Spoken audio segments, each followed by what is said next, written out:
Welcome back to another episode of Thinking That Matters. I'm Elizabeth Mahusai, your host, and today I am thrilled to be able to introduce you to Patricia Pimentel, and I'm so grateful that you said yes, and for our audience to get to know you. So give us that 60-second who you are, what you do, and then we're going to dive in.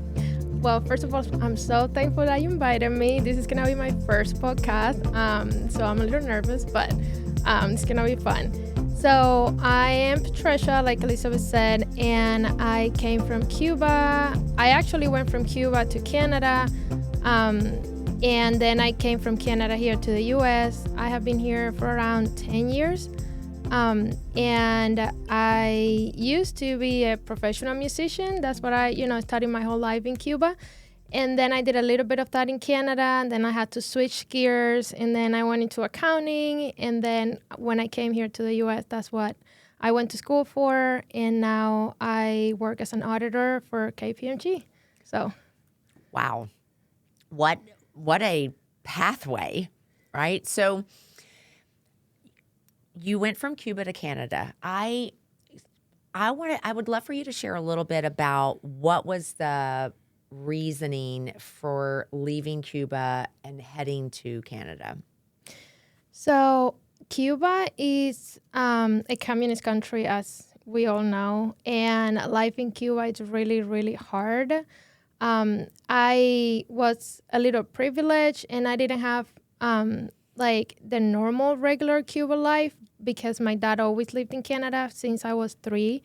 So I was able to have just a little bit more than average, but it was still like really hard. We didn't have food, we didn't have electricity, we didn't have running water.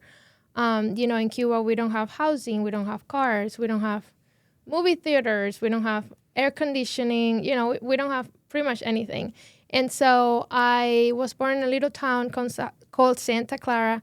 And, it was very, very quiet town. And then I did my whole violin career over there. And then I got to the point where I said, well, I think that this is it. Like, there's nothing else to do here for me. Like, I cannot, go up. I cannot, like, further myself. Like, I need to get out of here to be able to just do everything that I want to do. And so I went from Santa Clara to the capital, Havana. And then I went to a music school over there. And then I also played with some orchestra, with the ballet. And so once I was in Havana and I was about to graduate, I knew that, again, like that was going to be it. Like I was already playing with the orchestra. I was going to play once I graduated. I was already making the amount of money that I was potentially just going to make after and in the future. And so I just saw how everybody around me just struggled, like just to make ends meet. And I knew that I wanted more, and I want to be able to see the world, to travel, to be able to just support myself, because I basically had to live on like what my dad would send me. And so I knew that if I didn't leave Cuba, I wasn't going to be able to just have a successful career and life and just be able to help my mom, help my other side of the family. And so I had the opportunity to go to Canada when I was 21, and then I took it. And so I was, I am still very thankful that I was able to leave, because it's a little bit hard for Cubans to just come over. And so I am very thankful for that opportunity. Wow. So you got the opportunity. Well, there's several things that I heard. The first of which was you recognized fairly early on, because I heard this kind of repeated. You recognized fairly early on, you basically would hit the top of what was possible.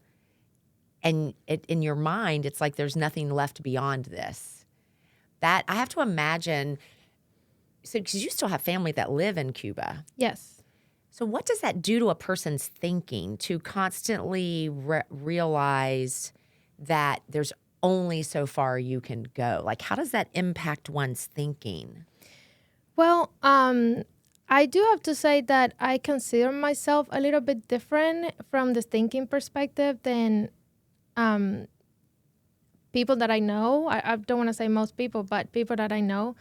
because Cubans have been born until under the regime for so many decades that their thinking have been so restricted, and so we don't really think, we just follow directions, and so it's really hard for people to have goals and to have wishes, because you cannot basically achieve anything if you're inside the country.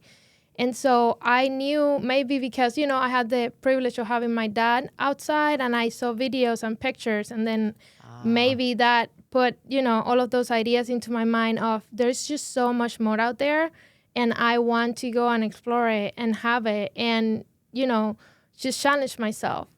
So, but I don't think that the average Cuban think too much about like furthering and like I want to do more and I want to go on. They do want to have a better life, and they do want to be better, and they're very hard workers, but people have lived so many years under same conditions that they are just content. Well, they're conditioned to think in a certain way. They know that, they know that there is better out there, and they, they see a movie, but it's just a movie. It's just like, it's not for me, right? Like, people don't have them thinking that I can do it, I will do it. So it's more of like, it would be nice. Yeah. Wow. So you went to Canada, and then what brought you into the States? Because you said you were pursuing your music career in the States. Did you begin the accounting once? Sorry, you were pursuing your music career in Canada. Yes. And then did you bring that into the States? So that one of the harder things that I had to go through in life was just that change in career and lifestyle, because music was what I did my whole life in Cuba.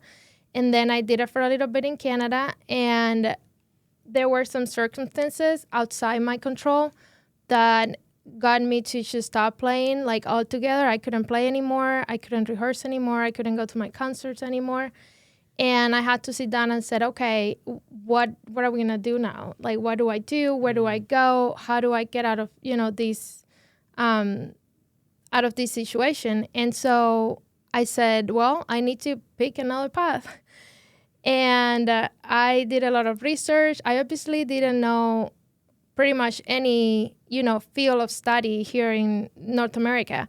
And so I did a lot of just Googling and different careers. And, if you like this, what should you go into? Or if you like that. And so I always liked math. And I researched about accounting. And then I saw that it was a well-paid job. And I said, well, if I'm not going to do what I love, I might as well just make money out of this next thing. And so that's what I did. So I said, okay, what do I need to do to get to where I want to be in accounting? And so I just started, taking small steps all the way from ESL classes to, my master's, and then later my CPA. Wow. I'm just thinking that so many things. One, I want to go back to something you said, that Cubans have lived under that regime for so long that they don't think, they just follow directions. And for you to recognize there are things outside of my control, I can't do what I love, which is music. And so in a sense, by the way, I noticed that you said pick a different path, liked that. But just really choosing to consciously shift. You made a choice. Yes. And not only did you make a choice, but you acted on the choice to start with English as a second language on to now an actual accountant. And, of course, you're enjoying a great career there as well. So I would love for you to share limiting beliefs. So you made a complete career shift. What limiting beliefs possibly either haunted you or had you thinking, I can't, or will it work, or any of those things? Share with us about the thinking that you had to contend with as you were making that shift. So I think that the biggest one was, it is too late to start all over again. Okay. Because when I left Cuba, I was 21 and I didn't speak any English. And I didn't know any accounting. I didn't know any like math. I didn't know, and I didn't know what taxes meant, like the word taxation, because we don't have taxes in Cuba. So like I didn't know anything. Wow. And so once I decided that that is what I was going to do, I thought, well, am I really going to start doing that now? I was about 23 then. And so people that work with me at KPMG, they are already like 23 when they start working. So, and I hadn't even started like going to just, I needed a high school equivalent, then I needed college, then I needed my master's. So I think that the biggest challenge I had was, is it too late? And then it took me 10 years from the moment that I got to Canada to when I finished all of my CPA exams. And I studied for the 10 years without stop. Like I never had a semester off. I never had, like I took summer classes, winter, spring, fall, everything. And it took me 10 years. It took a long time, but, I persevered through it and I never gave up. And I always thought, it's okay. I'm not going to get there at the same time as everybody else that was born here. But this country is just incredible, full of opportunities for everyone, no matter where you come from, no matter your age, your background. If you work hard, if you study hard, if you have your goals and you persevere through it, you can also get there to the same spot as everyone else. 10 years, but you weren't just studying in 10 years. You also got married. You had your daughter, Victoria. I did. You've experienced a lot of life alongside of those 10 years Yes. of studying. What is one of the things that you've had to do to manage, right? Because 10 years is a long time to invest in your own personal growth, as well as just the changes that come relationally, through marriage, through adding children. So what would you say have been some things that have been important for you to think differently about managing those two side by side? Well, I think that something that helped was that I was older when I started, because I feel like maybe if I would have started on my teen years here, people go party, people want to have fun, they want to travel. But I just cherish being out of Cuba and being able to make a life of my own and for my family so much that once I got to Canada, I said, okay, we're going to turn it on. And then I literally had to give up living in order to focus on my goal and my future. And I said, I know all of these years that are coming are going to be hard, and it's going to be a lot of studying, a lot of working. I used to work full-time and study full-time until I had my daughter. So for approximately 5 years, I did that. And it was really hard. So I did not have weekends off. I did not go out much, not to say any. And so I just really, really focused on just studying and then working hard because I had to support myself. Once I left Canada, I didn't have anybody to pay for anything. So I had to pay for my school. I had to pay for my living expenses, for everything. So I really focused on just the finishing goal, more of like, how does it feel right now? It was not fun, but it definitely was worth, pursuing and putting a lot of effort into. Something that I just heard you say that I think is important for the listener is that your thinking was focused on finishing the goal, right? The end goal of creating this new life for yourself, the end goal of becoming a CPA, and your focus, what it sounds like is that focus really helped you to persevere through all the years, especially a full-time working, full-time student or studying as well. So I think that's an important takeaway for me listening to you is you had that goal and it really helped you to stay focused. The second thing that I heard just then that I think is important for the viewing audience is such gratitude that you had for the opportunity that America has provided for you. And man, it does make me emotional because I think for those who are born here, it's very easy to take that for granted. Yes.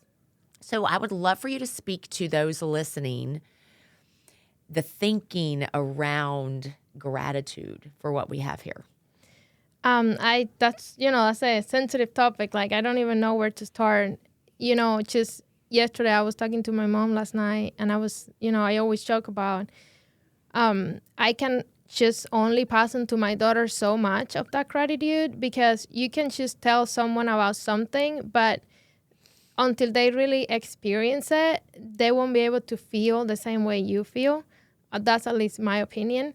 And so I always joke, and I said, if you're ever not thankful, I'll send you to Cuba for like a month or two, but like no money, no phone, no communication. I didn't have internet. I didn't see the internet until I was 18, 19, almost 20 years old. Like, I didn't know what the internet was. We didn't have computers. And so it's just, we have so many opportunities here. We have everything we need, and it's available for everybody. Like, nobody, when I went to Richland College in Dallas, nobody said, well, you're from Cuba, you really can come here. Or like in Cuba, it happened to me. When I graduated high school and I was going to go into university to study violin, there was only 2 spots for violin for the whole country. Wow. And you had to compete. You had to do exams, and they average all of the grades, and whoever got the 2 best grades, they will get those 2 spots. And then everybody else, you don't get a chance to be a violin. You don't get a chance to go study further. And so the fact that, and then I started really hard and I got one of those 2 spots. So that was great. But here, the fact that anybody can be anything, and there is unlimited opportunity for everybody. Nobody, when I apply for, the big 4 accounting firms here in Dallas for my internship, nobody said, oh, no, sorry. Neither you don't, English is not your first language, or you're Cuban, or no, we only have 1 spot, or no, we're not going to hire anybody from your university. I went to a local university here in Dallas. And so I think that we have just so many unlimited opportunities for everybody, no matter your background, no matter your age. That's incredible. I am very, very thankful for that. It's, as I was listening to you your focus on that unlimited opportunities, because so often as I speak to people and really focusing on cultivating thinking that matters, I always ask about limiting beliefs that would hinder someone or that were a hindrance for someone. And yet what I hear from you is that in the face of limiting beliefs is this mindset of unlimited opportunities. I just think there is a direct correlation there. It looks like you were going to say something. Yes. I have a very good friend at work, and she sits with me most of the year, and she always laughed. And then she got like this little saying that I always say, and now she tells everybody else. She's like, well, this is what Patricia always says. So I tell her, this is America. So anywhere I go, anything that happens, anything that you want different, or, like you got to the zoo, and then the gentleman at the front said, no, you got to park here. And I know I'm going to have to walk a long distance. I said, well, can we please just go and just try to see if there is an open spot? We'll take it. If not, we're happy to come back and, park here. And he's like, of course. And then I said, this is America. Like, there's no more no's. Like, we were so limited in Cuba. You have to fit on the little tiny spot where they wanted you to be. And everywhere you wanted to expand or, going to different fields or things, everything was like, no, we can't. We don't have. No, it's not possible. No, not allowed. Right? So here, you can do anything. You can go anywhere. You can apply for any position. This is America. You basically have unlimited opportunities. There is, I believe, there's no reason for, anybody to not succeed here, because there's just unlimited, so many fields, right? Not just have to be accounting, it can be anything, but just so many unlimited opportunities. For you to say, it's hard to imagine that anyone would live here and think they can't be successful, right? It's reminding, and I hope the people who watch, who listen, are really hearing that in the face of our own limiting beliefs, that we live in one of the only countries in the world where there is so much unlimited opportunity. And freedom. Yes. And that the extent to which we are grateful for that, I think, is also another key differentiator. And what I'm hearing from you is that, so was it Victoria that you said, I'll send you to Cuba for 2 months Yes, with no money? I tell her all the time. And now I tell her friends at school and her friends' moms, and then they tell their kids, we're going to send you with Victoria. For the viewing, for the benefit of our audience, tell us how old Victoria is. Victoria is 7. She's an amazing little girl. She's just wonderful. She loves Jesus. She is an amazing little girl. Fred and I love Victoria for sure. So tell me how, because you have a different perspective, right? Yes. You have a very different perspective from the average American. And I truly do believe that it's really hard for Americans to have a different perspective because of the circumstances that they are born in. So that's what I perceive with my daughter. So it doesn't matter how much I tell her how hard it was, she will never be able to appreciate it. She will never turn on the water to take a shower and be thankful that she has a hot shower to shower in every day, because I didn't have that, right? Like I had to get a bucket and then warm up the water on the stove, then put on like one bucket to wash my hair, long hair, and my body. And so it's just, I obviously don't blame Americans. It's not Americans' fault, but it's just the fact that you're born with so much. Even the people that think that they have little, they have so much that you just don't know what you have because you've always had it. Well, that's so true, and it's the value of expanding perspective. So I'm curious, not that everyone's going to want to pick up and go live in Cuba with no money for a couple of months to understand perspective. What other ways would you suggest that Americans who were born in America could expand their perspective? They should get out of America. Like, doesn't mean that they need to move anywhere, obviously, because this is the best place to be. But just get out there, travel. I haven't been to South America, but I assume, that there's going to be countries, pretty poor and pretty poor living conditions. Not going to be communist like Cuba and, limited and just, no private property and capitalism and all of that. But at least you can go see what's happening in other places versus like here we live in this little like bubble. And then a lot of people talk about situations and they want to change things to something that they have never experienced before. And they think that that might work. But like, go see how it is, go experience it. And then you come back and then you say, oh, this is what we're going to do. This was great. Look how it's working in this place. And so I just, I think that people need to get out of here and then see what's actually happening out there and then come back and say, yeah, sure, I still want to pursue that. Yeah, that's actually, I think, just a great perspective, because one of the freedoms that we have in America is the freedom of our ideas. Yes. And I do believe that so often we are well-meaning in wanting to say we should pursue certain ideas that would change the way that we approach things here in our country without really understanding the ramifications that some of those changes would bring to what we have here in America. And I just want to echo what you were saying about get out of America, visit other countries. Fred and I did some missions work in Cali, Colombia. Mm-hmm. And I remember the very first trip that we had. Of course, we arrive and it's hot. It is hot. Really hot. It was in May, and there was that. And of course, we were staying with our missionary friends, and there's no AC. Mm-hmm. So I remember laying down for the first time, and it's like probably 80 degrees at night, and right? And there's mosquitoes. And you need the windows open so you can circulate the air. And I'm thinking, it's so hot. And literally my whiny self, wanted to come out and go, I can't sleep like this because it's too hot. But it was such a perspective changer for me. And that same trip, I remember they were having some issues with the plumbing. And so you couldn't flush the toilets. So they kept a bucket of water. Yeah, we didn't have flushing toilets. Yeah, they kept a bucket of water where you would go to the bathroom and you'd have to pour water down. And you had cold showers because there was you were hopeful there would be hot water.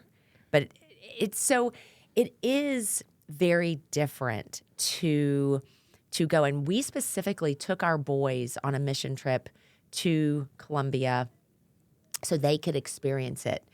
And we actually took them back a second time as well, just to have an appreciation for what it's like to live in our country. Yes. So many of of the things that might bother a regular American, aren't you upset? What? Why? Why would I be upset? Like road rage. What?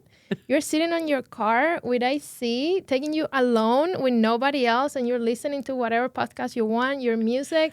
You're like, what? And you're upset about what? That there is traffic?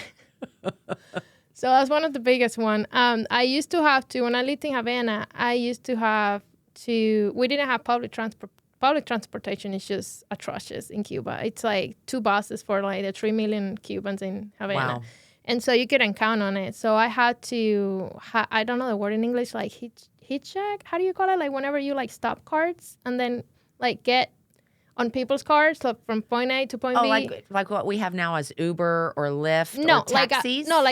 like I would go on the road and I would just like stop cars, like regular cars. Hitchhike. There you go. Hitchhiking. So you hold your thumb up and you hope someone will say yes. Yeah, so I would do that every day to go to school in the morning. No way. Yes, and it's very safe, right? Because everybody does that because you can get from point A to point B in Havana. There's no transportation. So I have my big violin, my backpack, my lunch inside my backpack. We don't have, restaurants or drive-thru or anything like that. So whatever you got from home is what you're going to eat the whole day. So the school was really far away from my house, and I used to do that. I used to have to have like 5 stops in between, like different routes to make it. And then at lunchtime, I'll go with one of my best friends from school to the orchestra rehearsal, and that was in another spot in Havana. So we would get on a bus. We had to walk from school onto the bus stop. It was so hot. There was no trees. It was a really long road. And then by the time we got to bus stop, we were sweating. We had the violin, the backpack, the books, everything. And then we'll get on the bus with 1 million people inside that you cannot even get in. I can only imagine. And then if we got a seat, sometimes men would get up to give women the seat. So like I would get to sit down. Then I could have my little like rice and beans and a banana on my bus full of people, smelly, sweaty, to go rehearse. Then we would rehearse, and then we had to do it all over again to get home. And so, I'm just very thankful here that I got my car, whatever brand it is, whatever model, whatever year, it doesn't matter, and that I have AC on the car. That you're not hitchhiking. And I just have to sit there and just go wherever I want. And then there's gasoline in every single gas station. You have a gas station in every block. It's incredible. I'm so grateful you said yes to allowing me to interview you, because it's just such a reminder how blessed we are, and that we do really need to do our parts to expand our perspective and our thinking, and to engage with people that have cultural background differences, and really just appreciate those differences. I loved when you were talking about in your mind, like road rage. What? Yes. I mean, what a great perspective. What if there was no car for an individual? You had to walk to get to where you wanted to go. Yeah. Can you imagine somebody walking up to me when I was in high school in Havana and said, "Hey, here is a car. You can go drive, and we're going to give you gas," because there's no gasoline in Cuba either way, but we're going to give you gas, and here is a car. So you don't have, you can go do your life, like go to school, go rehearse here. And then it would rain, and then you would get wet, and your violin would get wet, and then you have to carry an umbrella. It was just, wow. It was just awful. Yes. So I just to kind of shift slightly, the another question that I do like to ask folks is you've been focused for so long on developing personally, developing professionally, advancing your career so that you can provide for yourself. And how has your faith played a role in that? Um, Everything. It have been like the cornerstone of all of the moves that I have done. Um, that makes me sentimental. So I used to be Catholic. I was raised Catholic in Cuba, and I didn't have a personal relationship with Jesus, but I always had that belief that I know Jesus is real. I know God is always with me. I know He will protect me. He will guide me. He will just take me to the right path. And I carry all of that with me in Canada. And I was, alone in Canada. So I had to leave my family, my mom, my grandparents, everybody that I loved. And so once I came here to the US, I was introduced to Christianity. And, I went from Catholic to Christian, which wasn't a crazy shift, but, it's just that personal relationship with the Lord. And it has just gone up from there. Like, I have just loved it so much. I have gotten involved so much more. Like, I didn't used to go to church. So I stopped going to church when I was 15, 16. And since I have been here, I've go to church every weekend. Like, I'm on my life group. I've met wonderful people like you. Such a blessing in my and my mom's life. And, just continue to learn, to pray, to read my Bible every day. Just taking courses, your courses, other courses that they offer at Cottonwood Creek. And it's been so fundamental. As you know, I went through divorce a couple of years ago, and I don't think if I would have had Jesus, I would have been able to come out of it just the way I did, because it was really hard. Yeah.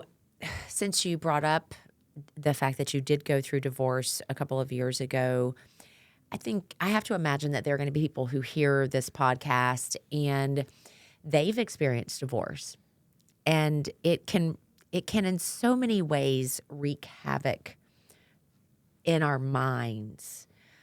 What would you say has been, even if you just pick one thing, thinking that you've had to fight against coming out of divorce, that you now can see that you're on the other side of that thought process? That's a very easy answer. We don't have control of anything. Like, everything belongs to God, and we're just stewards, like Pastor Shay said this last week in a church. So the fact that I had to learn to let go, let go of what I thought I had, of the family I thought I was going to have forever, let go of my daughter that I have to share custody of. So just that took time. It took time. I'm obviously not 100% there yet, but it's definitely something I have learned that, even if you're still married, even if, you have your kids at home, you're not in control. You're not the owner of your kids. You're not the owner of your marriage. God is. And so it's just learning to trust God and put your kids, your marriage, your life, everything on His hands, and just trust that He will do what's best for you and everybody.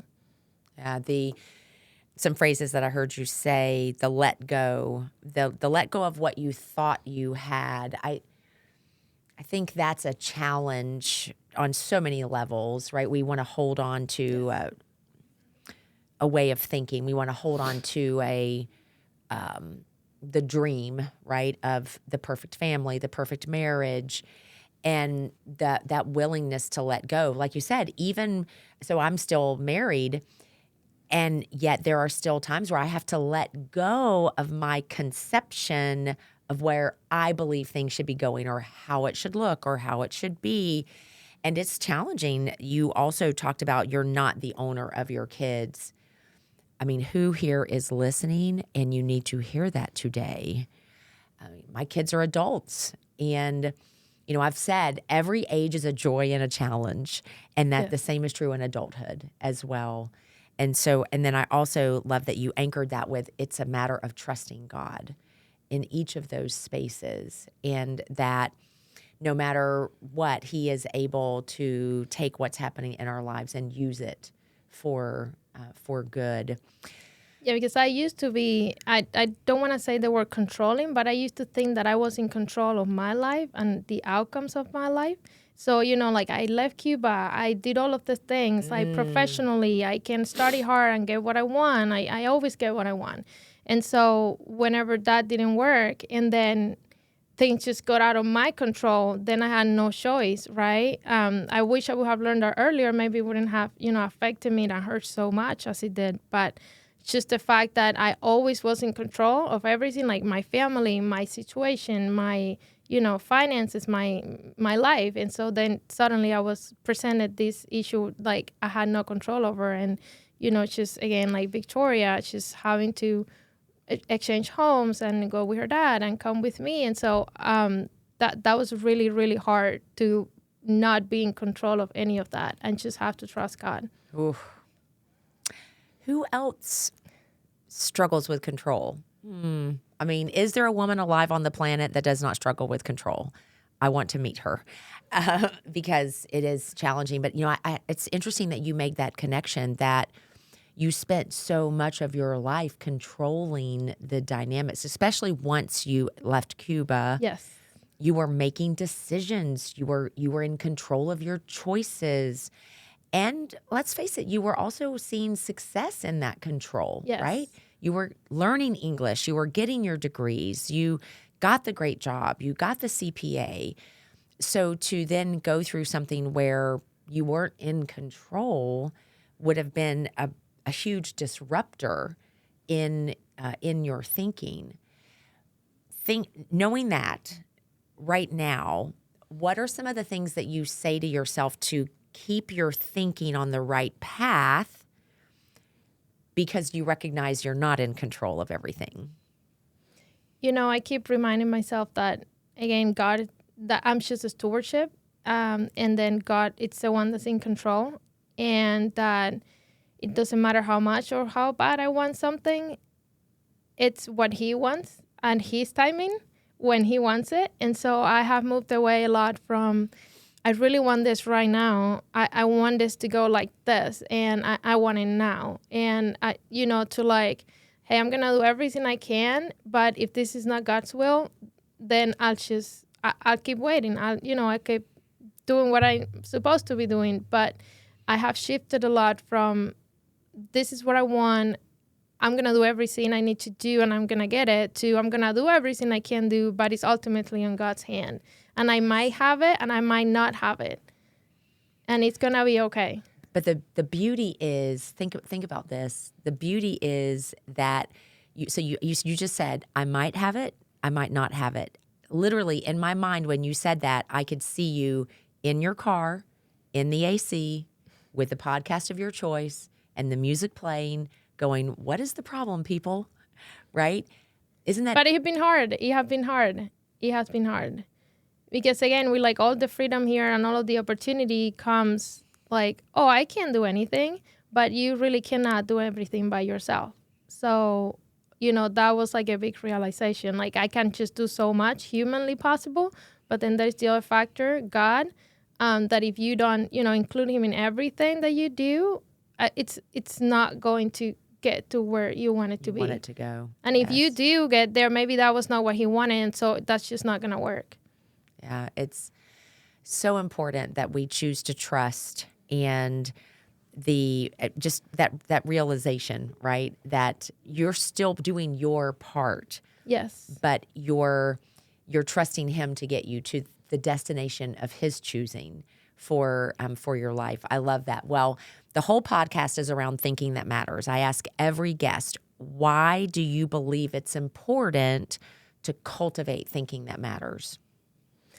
Because, again, on a free country that we live, that is just so free and so unlimited of everything, information and just everything, It's just so important to know, and especially to know the truth and to discern things. And it's just like kind of have your values and your belief and know that there's just so much information out there right now, and there's just so many things. And if you maybe were just born into that and you don't have an anchor, you don't have the Bible, you don't have the truth, then you don't know where you're going. You don't know what's true, what's not. You don't know this is right, this is wrong, this is crazy. And so I just think that it's just so important to have your core beliefs, your core values, to follow the Bible, follow God's word, and then discern and then compare everything else that's around you happening or what's not to that. And then think for yourself and say, not just because somebody's saying something to, people in higher positions, you don't have to take that as it is true or as that's the best. You need to think. And, the more you know, the more things that you have experienced, you can say, no, I don't think that that's a good idea. Or, no, that's not really going to work. Or that's crazy. So I think that that's one of the most important things. Something just to anchor on that, you talked about knowing your core values, knowing the truth. And I recognize that not everyone who is going to listen to the podcast believes in God or Jesus. But the principle is still the same, that it is only when we have an anchor of truth can we truly orient ourselves to know where we are and where we're going, and which then allows us to think for ourselves versus, to bring this full circle, what you were experiencing in Cuba. Yeah. Go here, stay here, do this, don't do this, can't, no, don't. And because we live in a country of unlimited opportunities, and we need to be sure that we are anchoring ourselves in what is right, what is true, to assist us in that. Man, I have so enjoyed you being here. Thank you, thank you, thank you. And if you had to give a closing encouragement to the listener, what would it be? I think it would be, no matter where you are in life right now, it's never too late to start a lover. It doesn't matter, if you want to change in career, if you want to change in scenery, if you just don't want to live here in Texas anymore. Like anything that you are dreading every day, you can change it. Just pray about it, think about it, like have, a reasonable plan about it.